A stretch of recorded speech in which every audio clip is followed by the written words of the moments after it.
What's going on, guys? My name is Johnny. Welcome back to my shop. Today we're going to make these jewelry displays. It's a pretty simple process, so let's get right to it.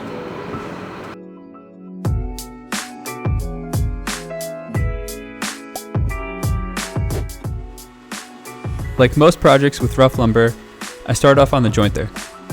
I did have to remove my guard in order to joint these pieces, just because I'm trying to keep them as wide as possible. This does make it a little dangerous, but I feel pretty confident doing it this way.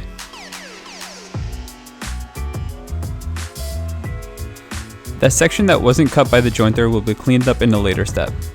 Now I could flip it on its edge and lower the bed so I could take a deeper pass.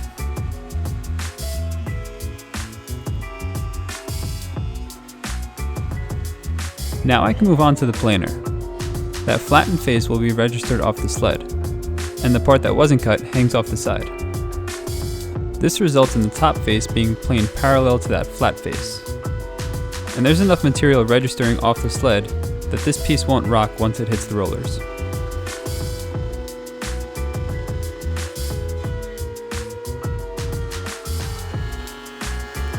This process was repeated to all the parts. Once the top face is flattened, I could remove the sled, flip the pieces over, and plane down that step. This stock will eventually be resawed to achieve a final thickness of about 1/2 inch. There's plenty of material to work with here, so at this point I'm not looking to achieve a specific thickness. Once that step is planed off, I can finally square off the fourth side at the table saw. And again, this was done to all the parts. With the table saw fence set to just over 1/2 inch, I can start resawing the parts. I took quite a few passes, slowly raising the blade. This here was the final pass. The blade wasn't tall enough to fully cut through a board this thick, even when taking passes from both sides, so I have to remove the remaining material the old-fashioned way.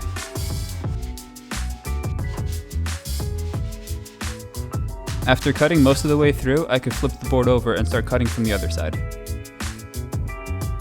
I added these shims so that the clamps don't squeeze that cut closed.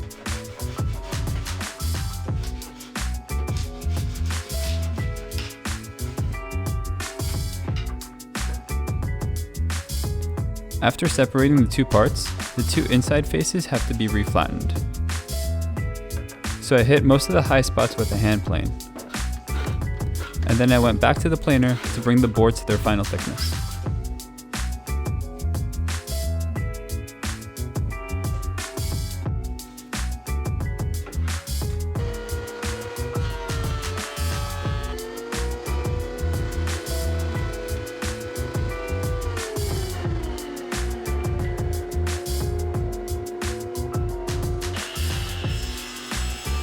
Since I'm making a few different sizes of these jewelry displays, some of the boards had to be ripped to their final width.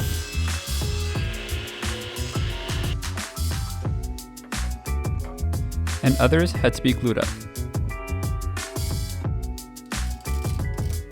Here I'm gluing up two separate panels at the same time. The smaller clamps were added to keep the boards flat.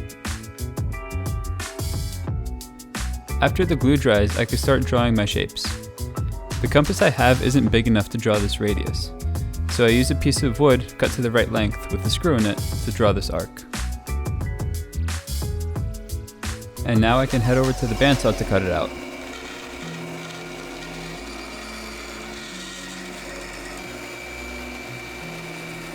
As I'm cutting this, I'm making sure to stay clear of the line and cut just outside it, and then I can sand to the line later on.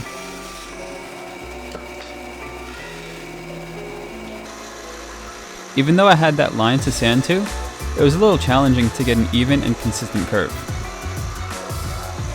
So what I did to remedy this was I sanded sections at a time and then feathered those sections into each other.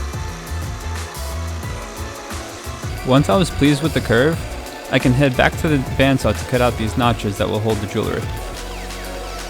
Off camera, I drew these guidelines, and I'm just cutting on the insides of the lines and then nibbling away the material that's left in between. And I can refine that shape with a sanding block. Also, I can drill the holes that will later accept the feet.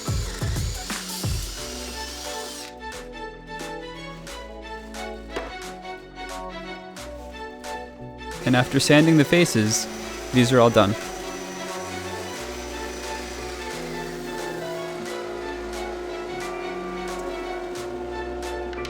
Wait a second. They needed feet. As soon as I handed these over to the jewelry designer, she absolutely loved them. She decided to paint them, and that's just because it matches the overall look of her business. Thank you guys for sticking around to the end. If you want to subscribe, you can do that here. You know where the like button is. And here's a couple other videos you might be interested in. So until next time, see ya. Roll the bloopers.